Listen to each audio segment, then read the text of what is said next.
Today, we are going to draw our discussion of the argument for a designer of the universe based on the fine-tuning of the universe to a close. And we'll probably finish early today unless there's a considerable degree of discussion that you want to have on this material. Now, we saw last time that neither chance nor physical necessity provides a plausible explanation of the remarkable fine-tuning of the universe for the existence of embodied conscious observers. These explanations are highly improbable, highly implausible. But we cannot infer immediately to design because sometimes it can be justified to believe in an improbable explanation. You would be justified in believing in some improbable explanation just in case there were no better explanation available of the phenomenon in question. To borrow an example that David Manley used, imagine someone in a baseball game standing at home plate with his bat, and he hits the ball over the fence and hits a pigeon flying by. Now, that would be amazingly improbable. And yet you would probably say that it was just by chance that he hit the pigeon. Why is this chance explanation of this highly improbable event acceptable? Well, because there's no better explanation available in that case. The idea that the batter aimed at the pigeon and designed to hit it by swinging the bat so the ball would hit the pigeon is even more incredible and unbelievable. You can't hit a pigeon with a baseball by swinging a bat and trying to hit it. So in the case that there's no better explanation available, accepting the highly implausible explanation can be justified. But suppose a better explanation is available. So to illustrate, suppose that there is someone standing with a rifle on home plate, and he shoots a pigeon in the distant outfield and kills it. In this case, it would be enormously improbable to say that he was standing there just fired randomly into the air and struck the pigeon. And you wouldn't accept that explanation. Why? Well, because there's a better explanation available, namely that the man aimed to hit the pigeon and could do with a rifle what you couldn't do with a baseball bat, namely put your bead on that pigeon and bring it down. So in this case, the improbable explanation, namely it's just by chance that he shot the pigeon, would not be the best explanation because there's a better explanation available. So the question we're facing now with regard to the fine-tuning of the universe is design a better explanation than chance or physical necessity? If it is a better explanation, then we ought to adopt it. But if it is just as implausible, just as improbable as chance or necessity, then it would enjoy no advantage over them. So let's ask ourselves, what objections might be raised against the inference that there is an intelligent designer of the cosmos who fine-tuned the universe to be life-permitting? Well, sometimes detractors of design will object to the design hypothesis because the cosmic designer himself remains unexplained. It gives an explanation of the design in the universe, but what about the cosmic designer? What explanation is there of his design? This is what Richard Dawkins calls, and I quote, the central argument of my book, The God Delusion. And he summarizes this argument, which is, again, the central argument of the whole book, The God Delusion. Here's how he summarizes it in 6 steps. Number one of the greatest challenges to the human intellect has been to explain how the complex, improbable appearance of design in the universe arises. I'll read that again. One of the greatest challenges to the human intellect has been to explain how the complex, improbable appearance of design in the universe arises. Step 2, the natural temptation is to attribute the appearance of design to actual design itself. The natural temptation is to attribute the appearance of design to actual design itself. The reason the universe looks designed is because there is a designer. Step 3, the temptation is a false one, because the designer hypothesis immediately raises the larger problem of who designed the designer. So the temptation is a false one that we should resist, because the designer hypothesis immediately raises the larger problem of who designed the designer. Number 4, the most ingenious and powerful explanation is Darwinian evolution by natural selection. Now there he's talking about biological complexity, the appearance of design in animals and plants. And he says the most ingenious and powerful explanation is Darwinian evolution by natural selection. Number 5, we don't have an equivalent explanation for physics. And here he's talking about fine-tuning. He's no longer talking about those examples of the appearance of design in the animal and plant kingdoms. Here he's talking about physics and the fine-tuning of those fundamental constants and quantities for the universe. And he says, number 5, we don't have an equivalent explanation for physics. 6, we should not give up hope of a better explanation arising in physics, something as powerful as Darwinism is for biology. So don't abandon hope. Number 6 is we should not give up the hope of a better explanation arising in physics, something that will be as powerful as Darwinism has been for biology. Conclusion, therefore, God almost certainly does not exist. Now, I think everyone in this class will find that conclusion jarring, because the atheistic conclusion, quote, therefore God almost certainly does not exist, end quote, doesn't follow from the previous 6 statements, even if we concede that every single one of them is true. There are no rules of logic that would permit you to derive such an inference.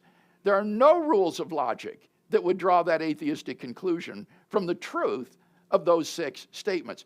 So the Dawkins argument is just plainly invalid. The central argument of the God delusion is a patently invalid argument. Now, at most, what might follow from Dawkins' argument? Well, at most, I think what would follow is that we shouldn't infer God's existence on the basis of the appearance of design in the universe. We ought not to infer that there is a cosmic designer on the basis of the appearance of design in the universe. That would be the most, I think, that his argument would prove if its premises were all true. But notice that conclusion is entirely compatible with God's existence. And it's even compatible with our justifiably believing in God's existence. The fact that you shouldn't infer to a designer on the basis of the appearance of design says nothing about whether God exists or not. It's entirely compatible with the existence of God. And maybe we should believe in God not on the basis of the design argument. Maybe we should believe in God on the basis of the cosmological argument, or the argument from contingency, or the moral argument. Or maybe our belief in God isn't based on arguments at all. Maybe it's properly basic, grounded in our religious experience or in divine revelation. The point is that rejecting design arguments for God's existence doesn't do anything to prove that God doesn't exist, or even that belief in God is unjustified. So Dawkins' lack of philosophical depth is plainly on display here. Any discussion or question about the invalidity of Dawkins' argument? Yes, let's get the microphone down here to Kevin, and we'll take his comment. Dr. Craig, oftentimes many theists, when they give arguments for God's existence, are accused of God of the gaps. Yeah. When he says we should hope for a better explanation, isn't this like atheism of the gaps, is what I'm trying to say? I think you're right, Kevin. Remember statement 6 was, we should not give up hope of a better explanation arising in physics. I think that is naturalism of the gaps. We don't have an explanation now, but let's not give up hope. There's no reason to think such an explanation will be forthcoming. So, yeah, I think what's sauce for the goose is sauce for the gander here. Notice that what we're using the evidence for is to argue that physical necessity and chance are not good explanations. And many scientists would agree with those conclusions. Dawkins himself would agree that physical necessity is not a good explanation, and he will present arguments against thinking the fine-tuning is due to physical necessity. By contrast, many astrophysicists will say that chance is not a good explanation, and they'll hold out hope for a physical explanation in physical necessity, but they'll reject the chance explanation or multiverse hypotheses. So, secular scientists themselves will often reject chance and physical necessity as explanations of the fine-tuning. So I don't think that there's an objectionable God of the gaps reasoning going on here, but I do think you're right in seeing this as a kind of naturalism of the gaps. Well, two things. I think, first of all, he jettisons the keystone element of the scientific method, which is observation. They say you can't trust your observations.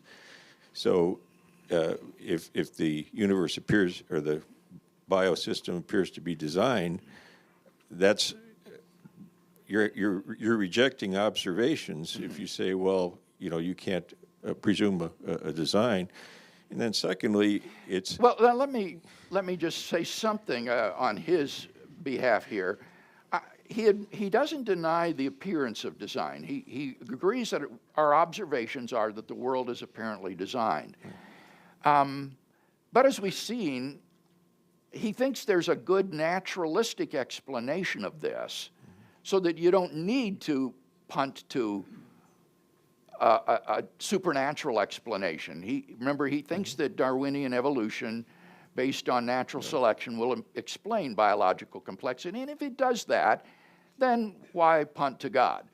And moreover, as we've seen, he's got an argument, an objection against the design hypothesis, namely, it leaves unaddressed the question, who designed the designer? So I think he's presenting an argument here. He's not just denying the scientific method that we should go on the basis of observation. Go ahead. What's your second point? Related to that, why would you have any more confidence in observations related to evolution? If you couldn't draw any conclusions from the weight of your observations. But secondarily, why would evolution or any naturalism or materialism be any better explanation for what you observe?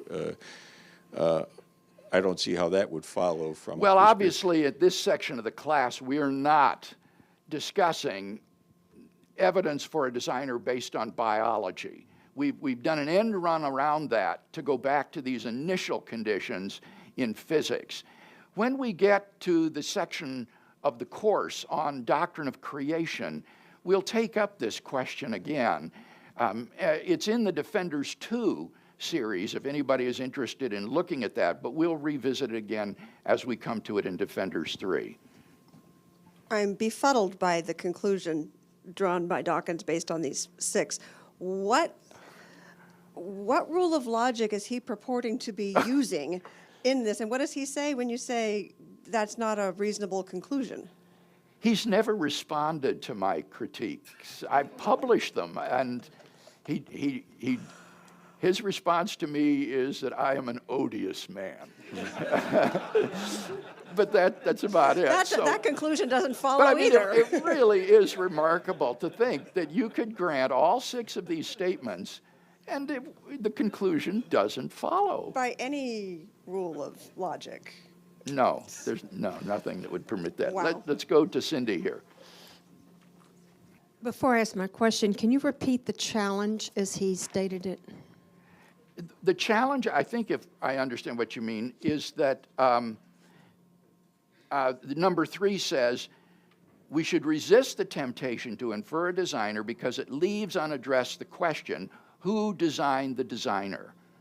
Okay, I guess, well, the point I was trying to make is I think when knowing Dawkins, if the real first foundational belief, there is no God, it seems to me. Therefore, he's trying to find out an explanation to not to contradict his belief.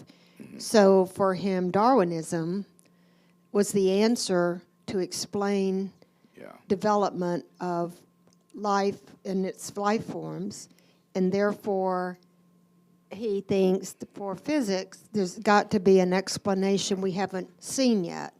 So I think in his, I know he says the conclusion is God is not the probable cause, but it just seems to me he's, I don't know, maybe I'm misunderstanding. That's not his conclusion, though, Cindy. The conclusion is, therefore, God almost certainly does not exist. Right. I know now, it doesn't so if follow. you're right about his presupposing it, he's arguing in a circle then. He is. It's I just circular. think that, I think the whole point of it was he has decided through whatever that God does not exist. Therefore, he is trying to explain circularly why there is no God. You know, we have 2 areas to be concerned about: the physical and then the physical side, and biological and physical physics. And so he's explained it to himself on the biological side, and he said, "See, we found Darwinism to explain that side, and we just haven't come across the other one yet." Yeah, I can understand someone arguing, given naturalism, given atheism, the best explanation of biological complexity is Darwinian evolution. In fact, Philip Johnson, who started the intelligent design movement, agrees with that. He says, if I were a naturalist, I would say the best explanation is Darwinism. But, of course, that begs the question whether naturalism and atheism is true. And the way Dawkins presents this is as an objection to the argument for design. This is not a discussion of creation evolution. This is his chapter on arguments for the existence of God. And he wants to refute the design argument. And you can't do that by arguing in a circle, right? Correct. That's the point. Okay. Dennis. I understand that the Orthodox theologian David Bentley Hart says that intelligent design is not, he doesn't like it. He doesn't think that it's a solution to your interchange with Dawkins. And I've tried to find something in writing, but all we have is a YouTube video of David Bentley Hart saying that he doesn't like the, intelligent design is bad theology. And I was just wondering if you knew more about what he had said. Only a little bit. Kevin and I recorded a podcast this week on David Bentley Hart's allegation that people like Alvin Plantinga, Richard Swinburne, and myself hold to something called theistic personalism. That is to say, you think of God as a person who intervenes in the world to bring about, say, intelligent life or something of that sort. And Hart is a Thomist who thinks of God in very abstract terms as the pure act of being. On Thomism, we don't really have any positive knowledge of the essence of God because God is the pure act of being and so cannot be grasped by the intellect. And so there's a kind of agnosticism about the nature of God that attends Thomism. And that, among other things, disinclines me to Thomism. I don't like this theology. So probably that's reflected in his claim that this is an inadequate theology because it's not Thomistic, I suspect. What's the title of the podcast that addresses that? Well, I don't know what the title will be. Or how would I find it? Well, you will listen to our Reasonable Faith podcasts every Monday over the next several weeks. And eventually, in the queue, will appear this podcast recorded about David Bentley Hart and his critique of theistic personalism. But Fair where enough. Kevin puts it in the lineup, that's up to him. What is au courant in the culture will come to the head of the queue. So it'll come sometime.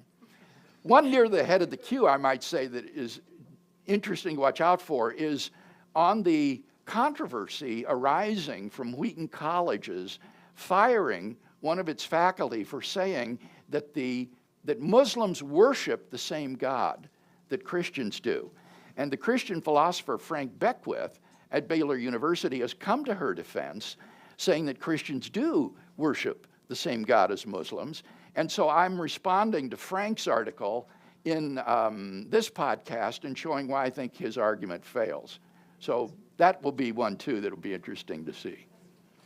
All right, well, we've talked about the invalidity of Dawkins' argument. That is to say, even granted the truth of those 6 steps, the conclusion doesn't follow. But what about those 6 steps? Are they true? Does his argument succeed in undermining the argument for design?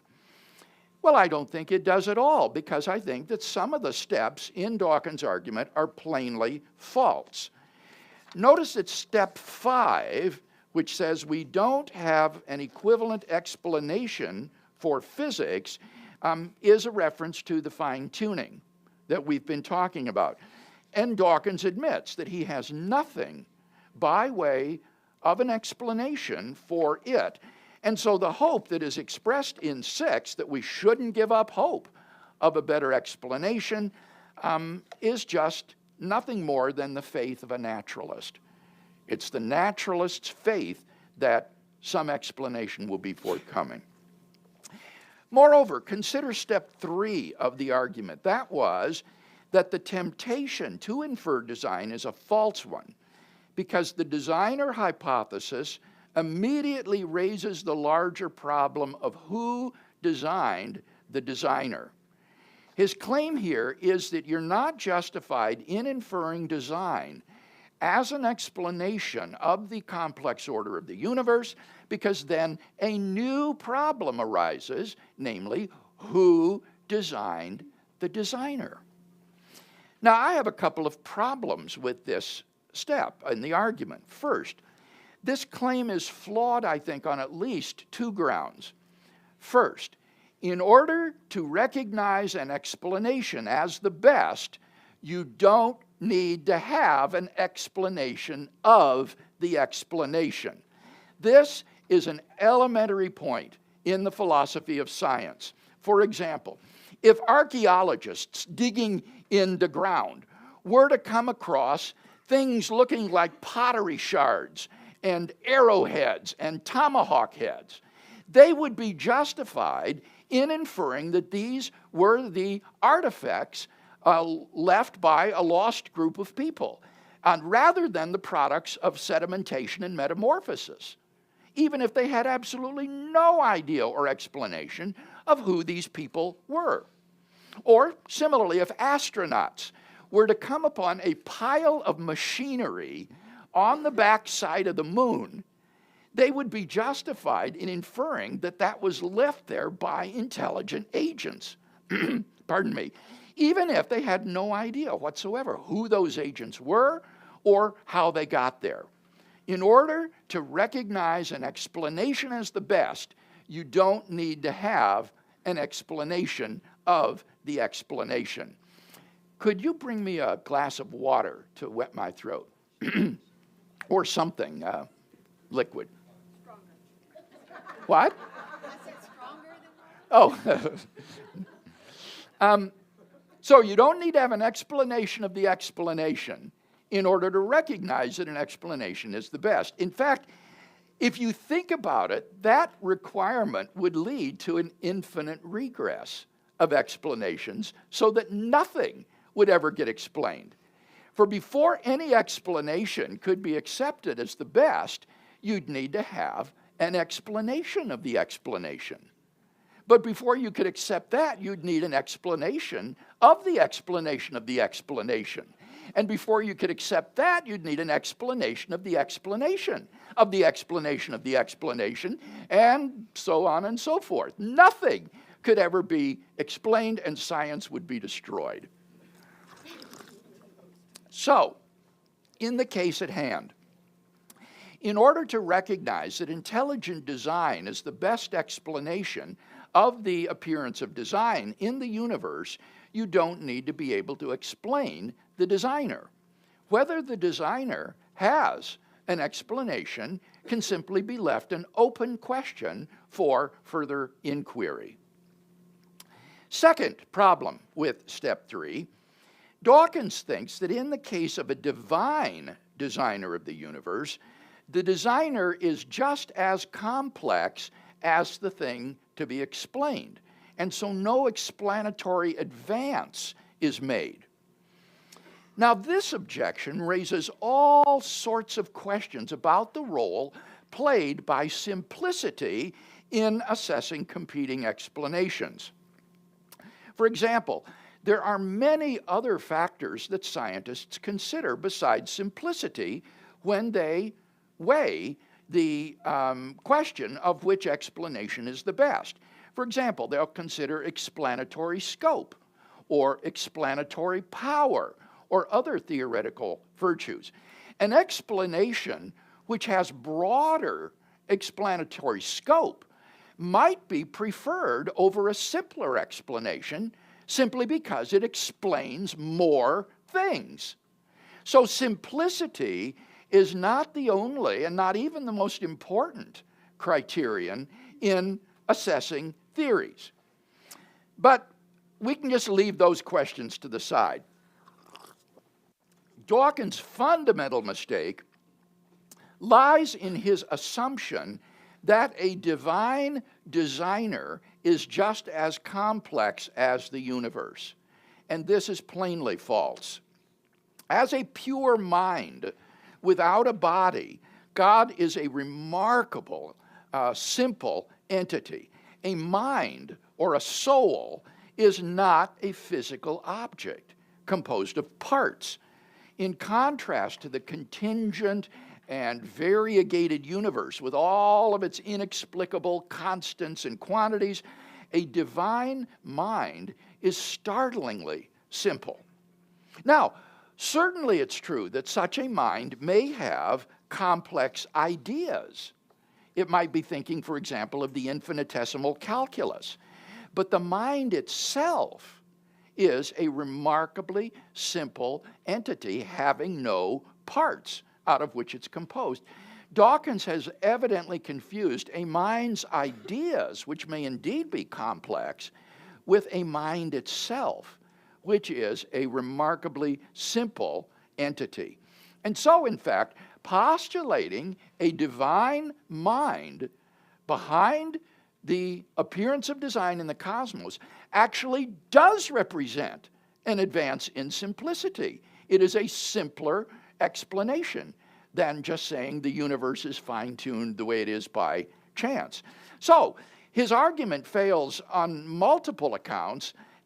It's not true that simplicity is the most important or only factor in assessing explanations, and moreover, the explanation of a divine mind is more simple than the complex and variegated universe. And so it seems to me that of the three alternatives before us, physical necessity, chance, or design, the most plausible of these three is design. Any comments or questions about those objections to Dawkins' argument? Cody.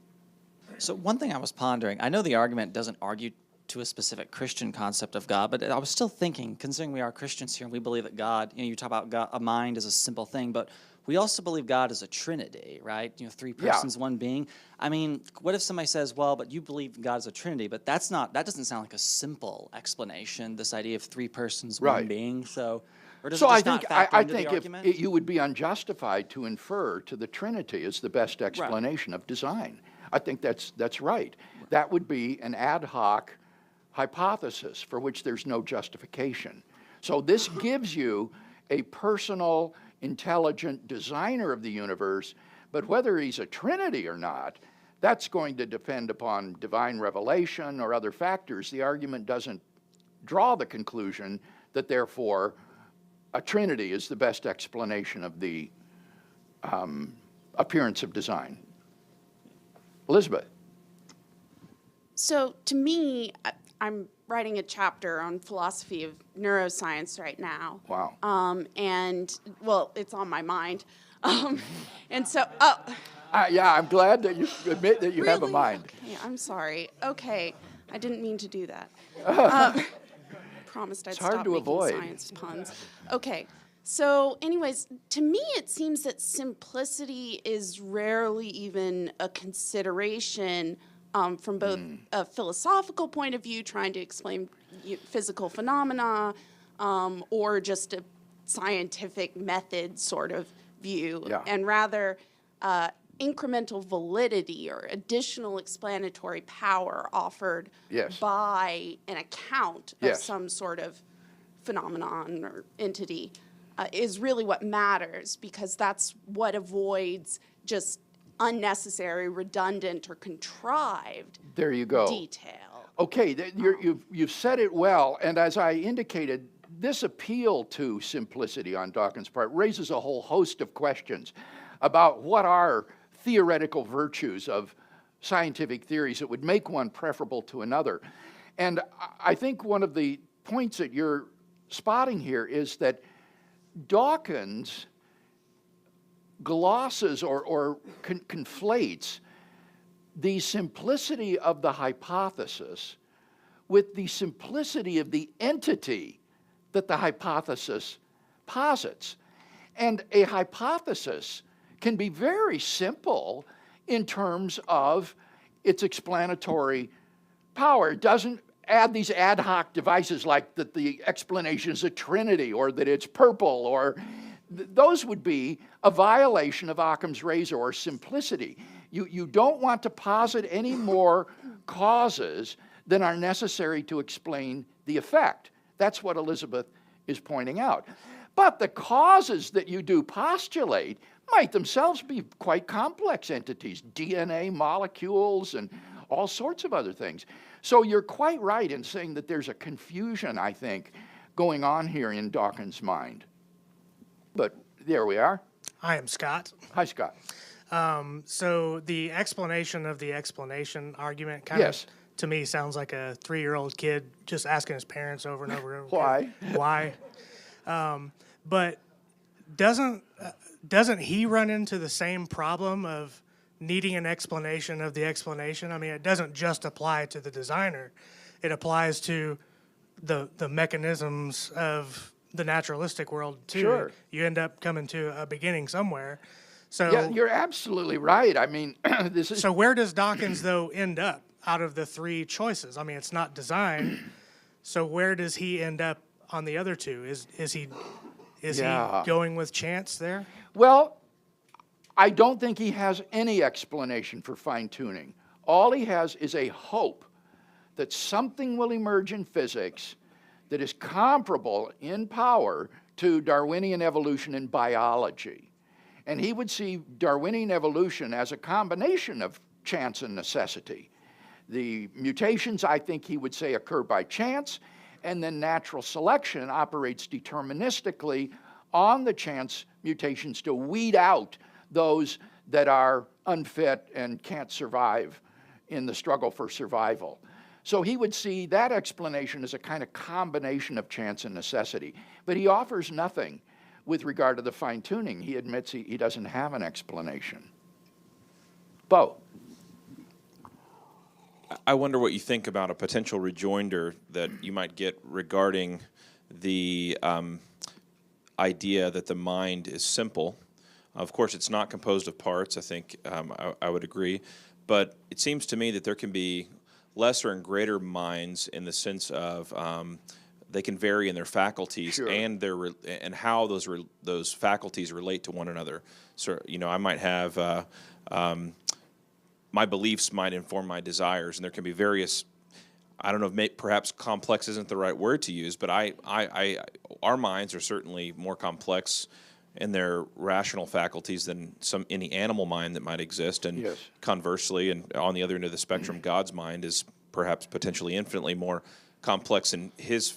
Maybe complex isn't the right word to use, but in his faculties and how those faculties might work with one another. So even with a single mind, can you not have varying degrees of complex faculties or additional faculties? Well, I would say two things in response to that. First, that the way Dawkins himself defines simplicity is in terms of physical composition.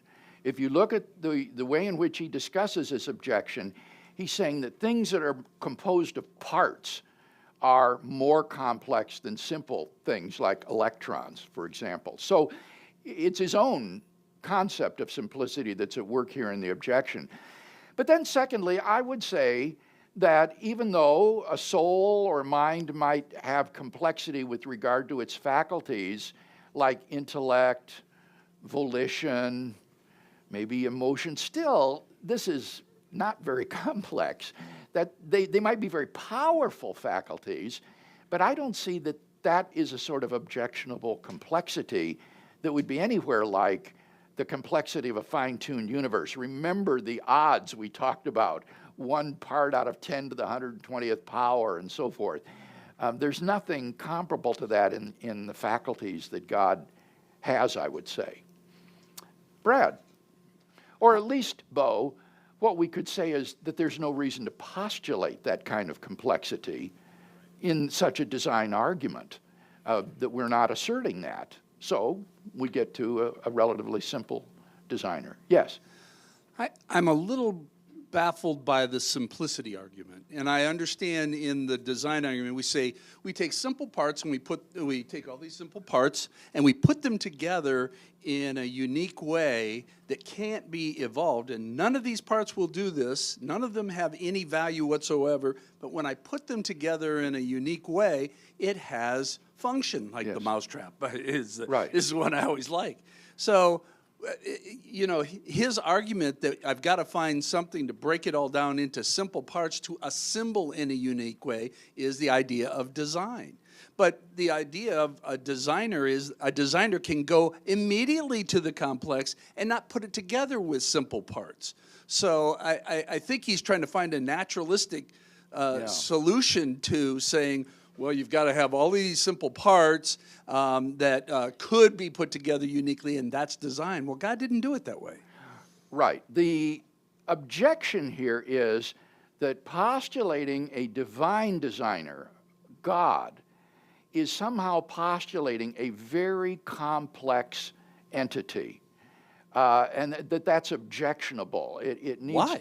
Well, because then you've postulated something just as complex to explain something complex, and he thinks that's illegitimate. Now, as I say, that raises all these questions about simplicity and explanatory power that are wrong.